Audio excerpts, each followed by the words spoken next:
We are looking at how to pronounce this name, a confusing name indeed.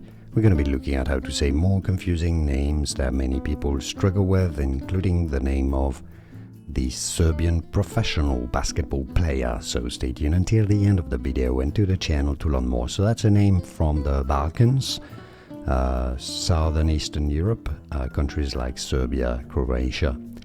So let's break down how this is pronounced. Ognjena, Ognjena. And it actually kind of makes sense when you look at this name replacing the J with an I, and it makes a lot more sense that way. Ognje, because the J is an I or pronounced like an I. Na, Ognjena, it's how you pronounce it. It's easy, and now you know. Like this video if you found it useful, and more videos on how to say more names, including the name of her father. I'll see you there. Thanks for watching. Stay tuned.